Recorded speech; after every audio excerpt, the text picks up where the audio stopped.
E aí, pessoal, tudo bem com vocês? Aqui Felipe novamente, professor Felipe, e hoje nossa aula é sobre barroco. Nós vamos ver tanto o barroco europeu quanto o barroco brasileiro, tá bom?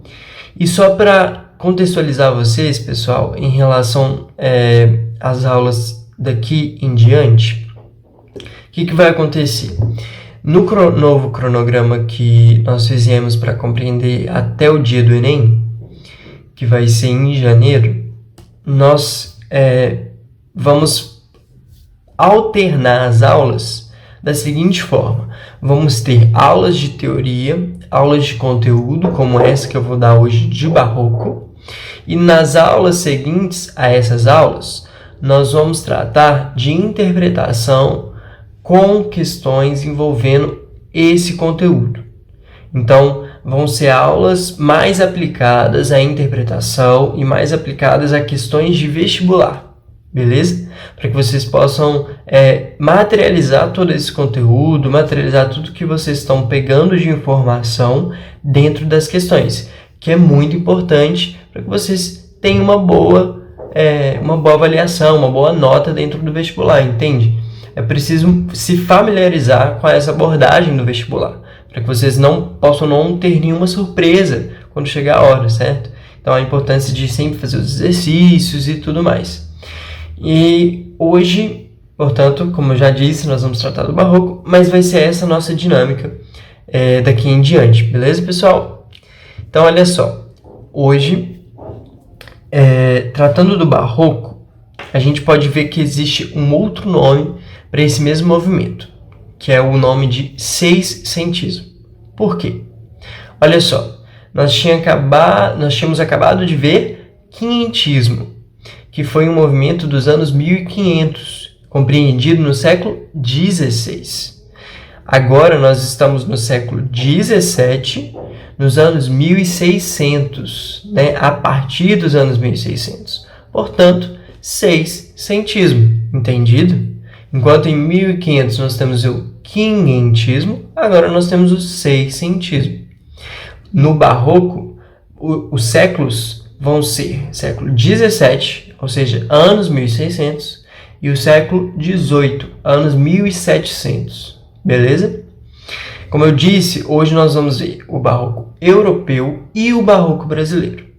Vão ter distinções muito claras entre esses dois movimentos. São pertencentes a um único movimento chamado barroco, mas possuem peculiaridades, possuem características distintas. Até porque o barroco brasileiro, na pintura, na escultura e na arquitetura, chegou ao Brasil tardiamente. Enquanto na Europa já se tinha um barroco na pintura, na escultura, desde os anos 1600, no Brasil vai chegar aqui por volta no final de 1700, nos anos 1800, então vai chegar de forma muito tardia, a ponto de ter características bem diferentes, entende? Então, o barroco brasileiro vai ser bem distinto do barroco europeu. Tratando do contexto histórico neste momento, pessoal, a gente vai estar vendo ainda na Europa uma grande polarização entre teocentrismo e antropocentrismo, entre fé e razão, né? Entre fé e ciência. Nós vamos estar vendo essas polarizações se intensificando. Enquanto no Renascimento a gente teve aquele resgate da razão, do racionalismo, do antropocentrismo, dos valores gregos, romanos, valores clássicos, aqui nós estamos vendo como se fosse um retorno do teocentrismo intensificado, mas um teocentrismo que vem para se polarizar com o antropocentrismo. E como que isso vai acontecer em termos de fato histórico? Para responder isso, pessoal, nós precisamos de recordar de um fato em específico que aconteceu no Renascimento Cultural e que vai ter uma consequência no Barroco. Olha só, No Renascimento cultural, dentro do racionalismo, daquela espécie de relativização das coisas, no qual nós não estamos vendo Deus mais apenas Deus somente no centro de todas as coisas, nós estamos vendo o homem como a medida de todas as coisas, nós estamos vendo valores greco-romanos humanistas se prevalecendo, né? Na verdade, emergindo, surgindo. Então, dentro desse contexto no Renascimento cultural, acontece um fato muito marcante, principalmente em relação à Igreja, que é a Reforma Protestante de Martim Lutero. Nós vamos ver que vão ter, na verdade, outras vertentes da Reforma Protestante, de Calvino, Dom Henrique VIII, na Inglaterra. Então, a Reforma Protestante ela foi um fato muito influenciador ali dentro da Europa nesse momento. Ele atingiu a Igreja Católica, abalou a Igreja Católica de uma forma muito forte.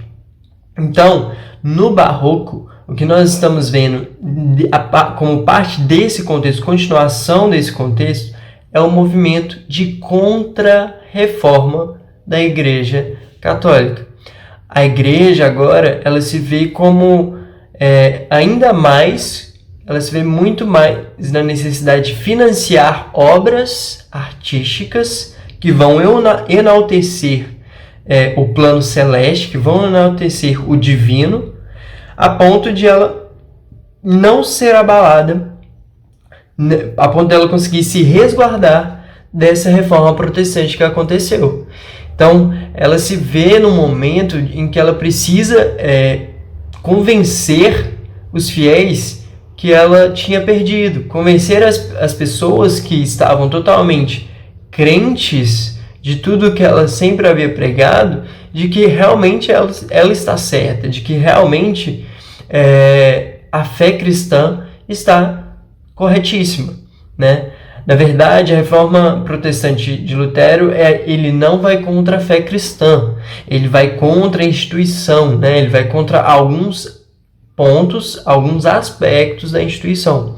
Isso é uma matéria de história, mas que vai entrar, a princípio, na literatura para a gente entender por que se tem tantas obras dentro de igrejas, por que se construíram tantas igrejas nesse momento.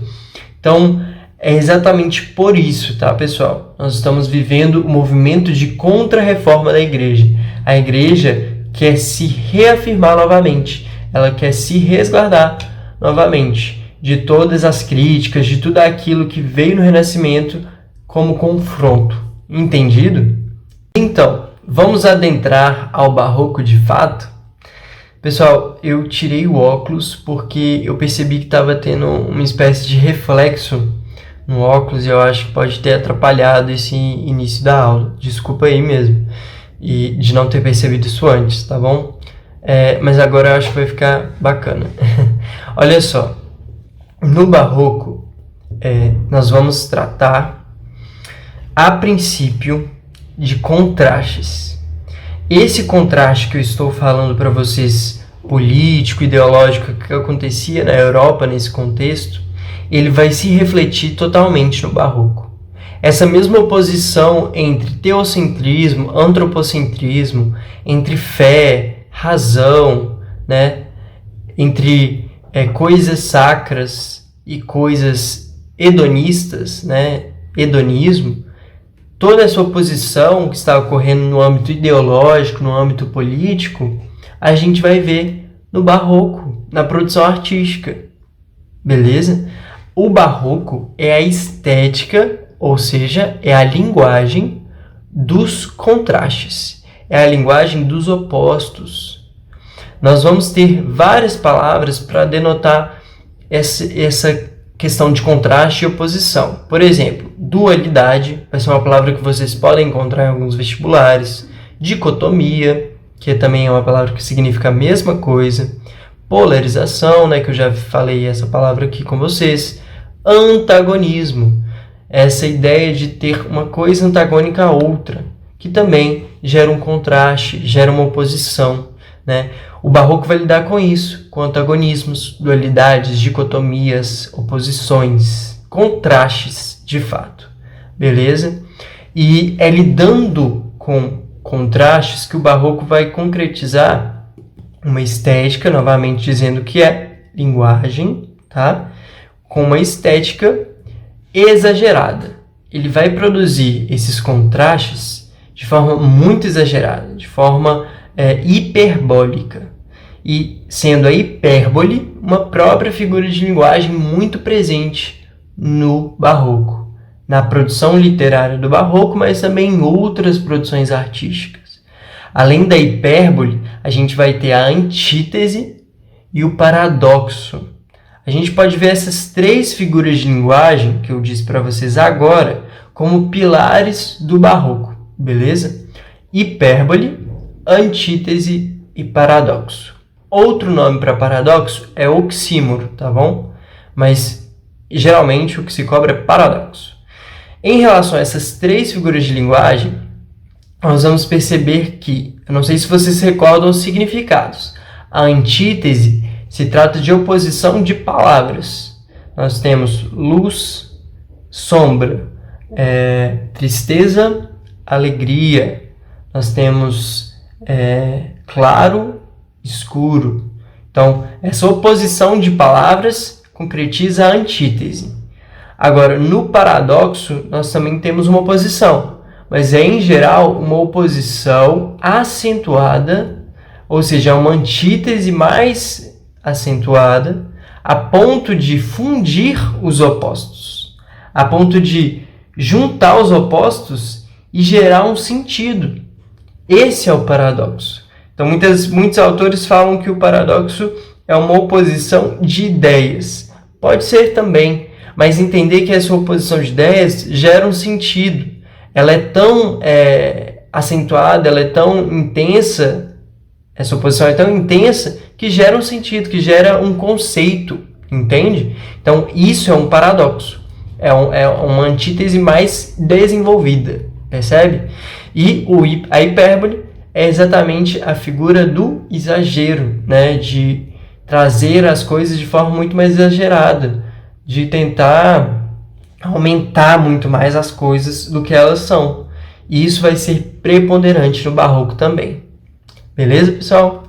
Esse contraste, pessoal, está dentro do próprio nome do barroco, que no italiano significa pérola irregular.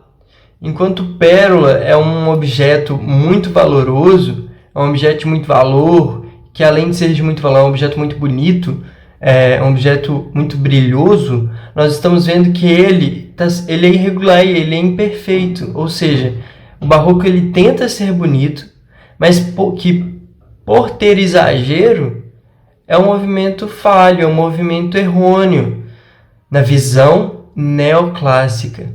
Porque esse nome, inclusive, barroco, foi concedido a esse período de produção artística em virtude dessa visão pejorativa. E os neoclássicos viam o barroco como um movimento que deturpou os valores clássicos, que deturpou a harmonia, a linearidade das coisas, a simplicidade das coisas. Então, os neoclássicos concederam esse nome, barroco, a esse movimento que estamos lidando nessa aula, por entender o barroco de forma como uma arte menor, como uma arte que deturpava aquilo que realmente era arte, entendeu? Então, a gente vê que no barroco, o próprio nome já lida com o contraste, entende? Então, o barroco é extremamente essa estética, essa linguagem do contraste. Não esquecer jamais disso, tá bom, pessoal? Em se tratando de barroco. Outra coisa que eu ia falar para vocês de início... eu acho que era mais isso em relação ao contexto histórico e resumir as características do barroco. Falando agora de pintura, eu vou trazer para vocês um pintor, o pintor barroco mais conhecido de toda a história barroquina europeia, que é o Caravaggio. O Caravaggio ele tem obras magníficas e que conseguem trazer as características do barroco de forma muito evidente. Ele lida com o contraste usando uma técnica chamada chiaro escuro. Chiaro escuro. É uma técnica do uso de claro e escuro. Uma técnica de uso de luz e sombra para conseguir trazer a realidade. A gente vai ver que as obras dele, vou colocar agora para vocês, são obras que tendem a ser hiperrealistas. Eu não sei como que vai estar a resolução para vocês dessas obras, mas depois, se vocês digitarem Caravaggio no Google Imagens, vocês vão achar obras assim muito realistas. E é esse exagero de realidade que vai também trazer essa característica barroca dentro da obra do Caravaggio. Ele exagera muito, ele é hiperrealista, entende? E além de ser hiperrealista, além de ter esse exagero nesse âmbito, ele também tem um exagero na dramaticidade.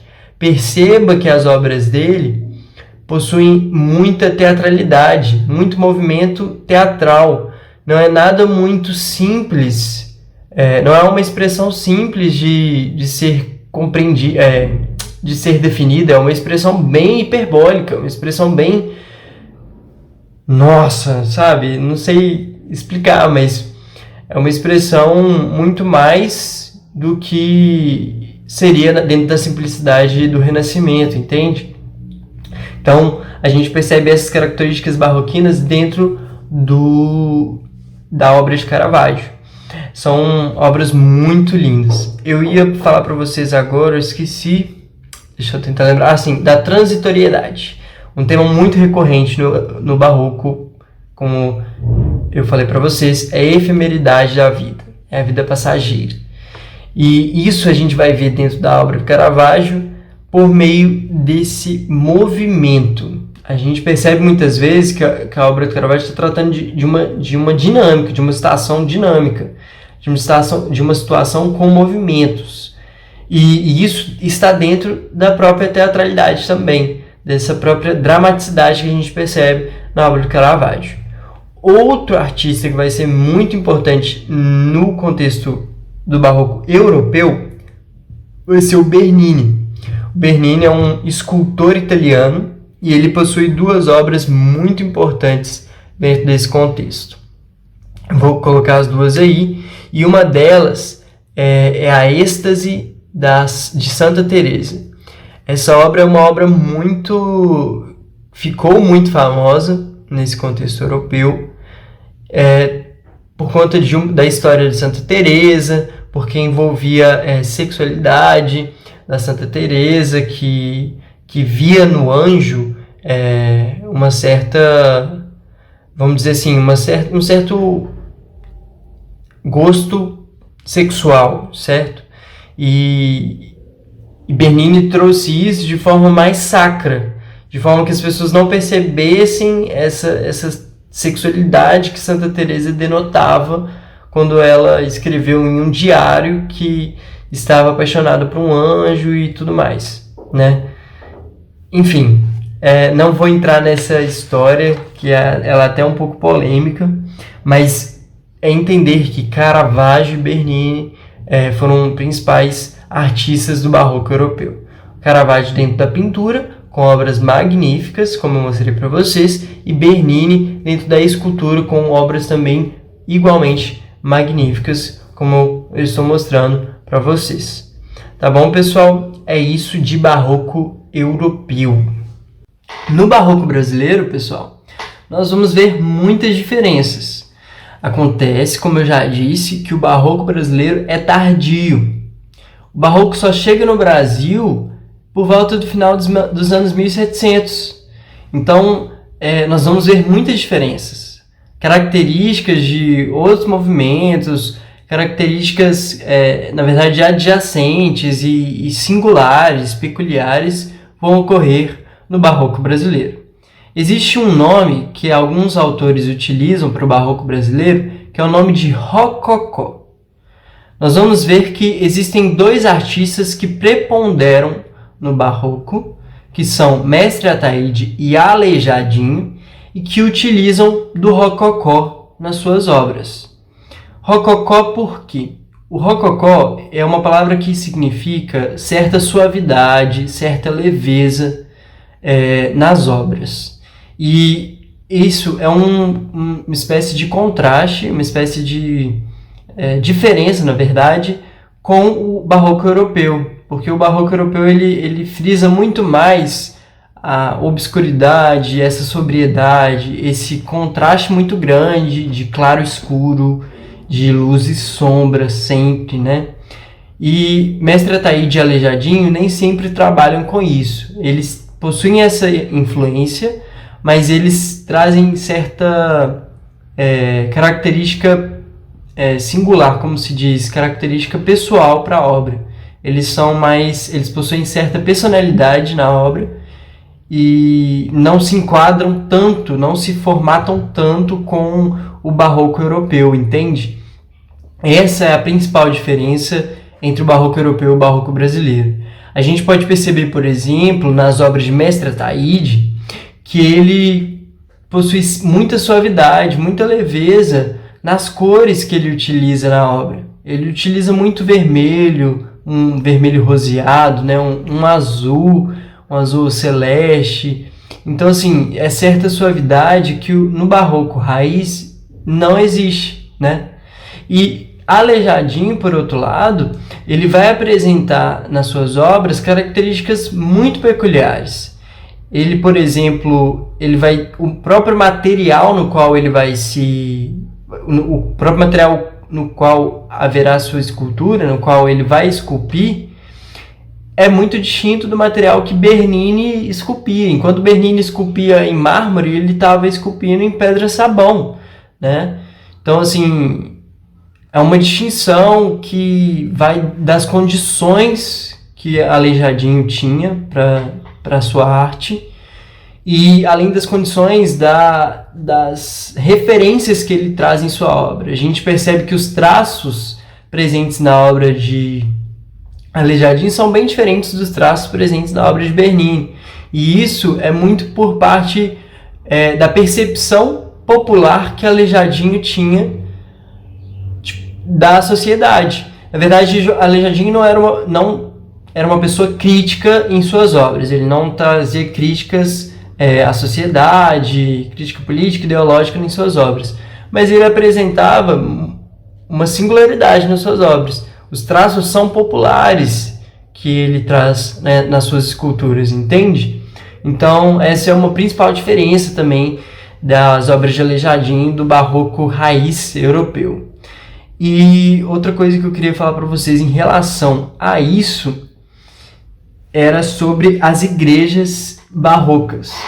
Por que acontece? As igrejas do interior de Minas correspondem à maior expressividade do barroco brasileiro. E uma coisa muito interessante de perceber é o contraste que existe na própria fachada com o interior da igreja. A gente percebe muitas vezes que enquanto o exterior, a fachada, é muito clara, é muito simples, não muito simples, mas é bem simples em relação ao que tem no interior, o interior é muito exuberante, muito exagerado. A gente percebe muitas coisas banhadas em ouro, e aquele ouro é tão brilhoso que assim, nada te prende a atenção, é tudo muito difuso, né? Você perde muita atenção facilmente, todo momento você está olhando para alguma coisa diferente, você não focaliza sua atenção, como acontecia no Renascimento, né? Quando as obras, por terem simetria, facilitava seu foco, sua centralização, né? Havia um certo foco luminoso. Aqui não, nós estamos vendo focos luminosos em todos os lugares, as coisas estão chamando a atenção em vários lugares, né? Então, é a exuberância, é o exagero, que contrasta muito com o exterior, com a fachada, que não tinha tanto esse exagero, percebe? É um contraste também presente no Barroco brasileiro, muito interessante de perceber. É muito interessante perceber, pessoal, que no Barroco brasileiro a gente vai estar presenciando o ciclo do ouro, a gente vai estar presenciando a mineração no Brasil. Então não é à toa que as igrejas mineiras vão ser a maior expressividade do Barroco no Brasil, porque são nelas que a gente vai ter adorno em ouro, a gente vai ter coisas realmente banhadas a ouro, e isso vai servir muito para a exuberância, para o exagero que o Barroco defende, que o Barroco, na verdade, se concretiza. Então, é muito importante entender essa contextualização brasileira do Barroco, para que a gente possa lidar muito bem em muitas questões. Muitas questões abordam, muitas vezes, essa contextualização, tá bom? E indo para o fim da aula, pessoal, a gente vai tratar agora da literatura barroca. E, primeiramente, a gente precisa de entender nessa literatura duas estéticas, ou seja, duas linguagens que existiram na literatura barroca. A linguagem do cultismo e a linguagem do conceptismo. No cultismo, a gente vai perceber que há um rebuscamento da linguagem muito forte. Um certo uso de vocabulário rebuscado, um certo uso de vocabulário ornamental, adornado, cheio de espécie de adereço, só que na literatura, entende? Então é um vocabulário exagerado também na sua forma cultista de ser. E há um uso principal aqui de figuras de linguagem. Vocês já tiveram aula de figuras de linguagem e é preciso lembrar de algumas dessas figuras de linguagem. Por exemplo, hipérbato, que é aquela inversão sintática da frase, é muito frequente aqui. Por exemplo, ao invés de dizer ela chegou na Bahia, se diz, por exemplo, na Bahia chegou ela. Então, é uma inversão da frase da ordem direta para uma ordem indireta. Então, a gente está percebendo aqui um certo cultismo, entende? Uma certa forma fechada de dizer as coisas, uma certa forma incompreensível de dizer as coisas. E é isso que caracteriza a estética do cultismo. Ela é tão adornada, ela é tão ornamentada, ela é tão meticulosamente pensada, cheia desses exageros minuciosos, que acaba sendo de difícil compreensão, percebe? Então, aquele exagero que eu venho falando com vocês do Barroco está presente também na linguagem, por meio do cultismo. E não só o hipérbato, a gente vai ter outras figuras de linguagem também que vão pertencer ao cultismo. Figuras de linguagem muitas vezes sonoras, que vão priorizar trazer certa musicalidade para a poesia, certo ritmo para a poesia, vão se incluir também no cultismo. No conceptismo, pessoal, nós vamos tratar agora de um jogo de ideias. Enquanto no cultismo nós estávamos tratando de jogo de palavras, aquele rebuscamento, aquele adorno, uso de palavras difíceis, vocabulário rebuscado, nós vamos tratar dentro do cultismo da defesa, na verdade, de uma ideia. Não se trata de argumentação pesada, esse tipo de coisa, mas nós vamos ter, por exemplo, o uso de comparações, de analogias e de metáforas para defender uma ideia, para defender um conceito. Quem vai usar muito isso é o Padre Antônio Vieira. Ele sempre, muitas vezes, vai usar analogia, comparação com várias situações do cotidiano em relação a uma situação religiosa. Então, assim, isso é o conceptismo. Você até utiliza de figuras de linguagem, como comparação, analogia e metáfora, mas você não pesa o texto em figuras de linguagem, você não deixa o texto exacerbadamente em figuras de linguagem, como o cultismo. No conceptismo, você utiliza as figuras de linguagem, como eu já disse, analogia, comparação, metáfora, para esclarecer a ideia, para tentar evidenciar o conceito que está sendo mostrado ali. Os sermões do Padre Antônio Vieira são exemplos clássicos disso. Existem dois autores principais na literatura barroca brasileira.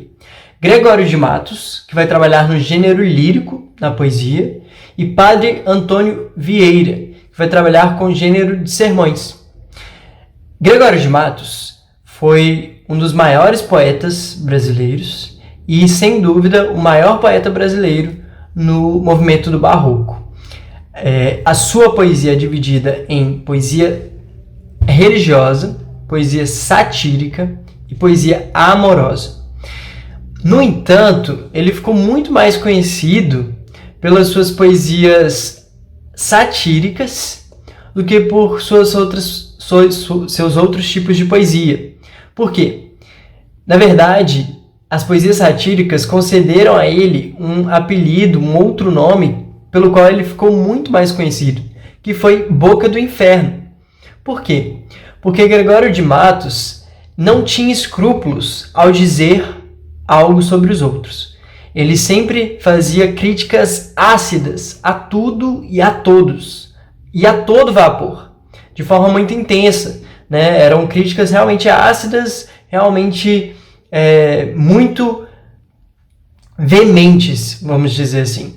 Então, Gregório de Matos, ele foi sempre muito visto dessa forma, uma pessoa sem escrúpulos, boca do inferno, que fala mesmo o que pensa. E a importância dessas poesias satíricas consiste no fato de serem denúncias ao mesmo tempo, muitas vezes de serem denúncias acerca do governo vigente no estado da Bahia, principalmente, que foi o estado onde ele nasceu. Ele era baiano e ele criticava muitas orientações políticas que estavam tendo naquele período. Não só políticas, mas econômicas também. Ele denunciava muitas realidades econômicas que traziam injustiças, né? Não era muitas vezes uma crítica somente social, mas uma crítica, muitas vezes social também, mas uma crítica no sistema como um todo, sabe? No sistema em relação à hipocrisia dos governos, em relação à corrupção, principalmente, enfim, em relação a todo o sistema mesmo, comercial, capitalista, que se instaurava ali na Bahia e em todo o país também, né? Então, em resumindo, a obra de Gregório de Matos se dá dessa forma. A gente vai ler um poema agora, que eu selecionei, é um poema amoroso, mas é um poema que vai servir para a gente trabalhar uma temática muito relevante dentro do Barroco, uma temática que eu vou falar para vocês logo que eu terminar de ler, tá bom? Vamos lá. Primeiro soneto, a Maria dos Povos. Discreta e formosíssima Maria, enquanto estamos vendo a qualquer hora, em tuas faces a rosada aurora, em teus olhos e boca o sol e o dia, enquanto com gentil descortesia, o ar que fresco Adonice namora, te espelha a rica trança voadora, quando vem passar-te pela fria. Goza, goza da flor da mocidade, que o tempo trota a toda ligeireza, e imprime em toda flor sua pisada. Ó, não aguardes que a madura idade te converta em flor. Essa beleza em terra, em cinza, em pó, em sombra, em nada. Esse é um soneto de Gregório de Matos, como eu já tinha dito antes, que trabalha uma temática evidente aqui de efemeridade da vida, da transitoriedade da vida. Estamos vendo perceptivelmente nessa última estrofe, quando ele fala te converta em flor, essa beleza em terra, em cinza, em pó, em nada. Tudo isso que ele está falando é exatamente como que a vida é passageira. Daqui a um tempo você não vai ter essa beleza. Você que é jovem não vai ter essa pele esticada. Você não vai ter mais esse vigor. É isso que ele está querendo dizer nesse momento, percebe? Eu entendo que o texto como um todo, ele começa a ser de difícil compreensão, principalmente por hipérbatos, ou seja, por essa figura de linguagem de inversão em muitos momentos. Mas tem uma dica em soneto em geral que é muito valiosa. Em geral, a gente pode olhar a última estrofe, porque o soneto é composto por 4 quartetos e 2 quartetos e 2 tercetos. Em geral, a última estrofe, que é um terceto, possui a temática do poema. Em geral, não é sempre. Então, assim, é uma dica super valiosa quando a gente tem dificuldade de interpretação com o poema. E aqui fica muito nítido pra gente que a temática desse poema é como é efêmero. Como essa beleza da Maria e a beleza de todos os jovens, de tudo na vida, como essa beleza de tudo na vida é transitória. Ao mesmo tempo que eu posso estar alegre, aqui não é o caso, não se trabalha a alegria, mas ao mesmo tempo que eu estou alegre, eu posso estar triste daqui a alguns segundos. Porque a vida é efêmera, a vida é transitória. Nada na vida é constante, nada na vida é estável, entende? Então é isso que Gregório de Matos trabalha em muitos de seus poemas. Aqui é uma poesia amorosa, mas com uma temática de efemeridade da vida.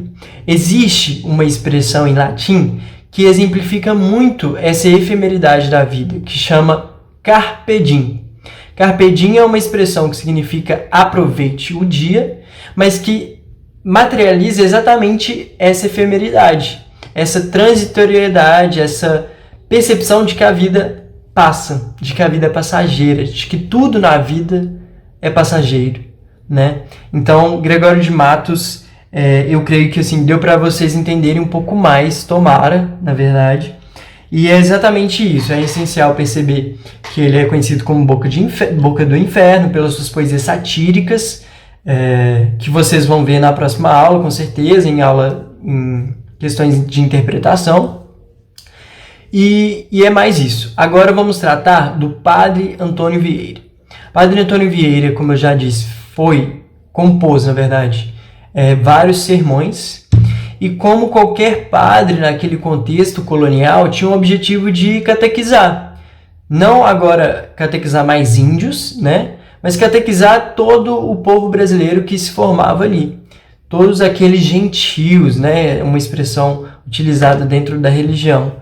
E essa percepção de converter o fiel, de converter alguém a ser fiel, a ter a fé cristã, fez com que Padre Antônio Vieira fizesse seus sermões de forma conceptista, como eu já tinha explicado, de forma a persuadir o espectador, o ouvinte, a adotar aquela concepção, a adotar aquela lição, uma espécie de lição de moral. A gente percebe muito que Padre Antônio Vieira utiliza de comparações, de analogias, de metáforas para dizer o que ele quer, para falar sobre o conceito religioso que ele está querendo transpassar. Muitas vezes, Padre Antônio Vieira faz críticas também agudas à sociedade, mas ele não tem essa falta de escrúpulos que o Gregório de Matos tem. Muitas vezes, Gregório de Matos, nas suas poesias, ele faz xingamentos, né? Uma coisa que, assim, eu creio que no vestibular não venha, mas ele faz xingamentos explícitos. Tem um poema que chama Pica-Flor, salvo me engano. E nesse poema ele tá xingando a freira, ele tá brigando com uma freira, porque a freira, ele era muito magro, e a freira chamou ele de Pica-Flor, que é beija-flor, né? Na época falava-se Pica-Flor. E aí ele fala, eu posso até ser o Pica-Flor, mas desde que eu seja o pica e você a flor. Então, assim, é uma forma de... Percebe que é uma forma de criticar, uma forma de se vingar dos outros muito aguda, né? E, assim, Gregório é isso, é a boca do inferno. E Padre Antônio Vieira é essencial perceber isso que eu falei do conceptismo presente na obra dele. No geral é isso, pessoal. Eu agradeço muito pela aula de hoje. Tomara que vocês consigam ter absorvido esse conteúdo da melhor forma. E eu vou deixar uma lista de exercícios também na plataforma, no grupo de WhatsApp. E vou deixar o material de apoio também. Tem um detalhe que eu estou começando a adotar uma nova medida de escrever quais questões são fáceis e quais questões são médias e difíceis, para tentar ajudar vocês a terem uma percepção de dificuldade do que vocês precisam focar na hora do vestibular, que são as questões fáceis e médias, tá? Então, eu vou fazer isso de agora em diante. Então é isso, pessoal. Aquele abraço e até mais.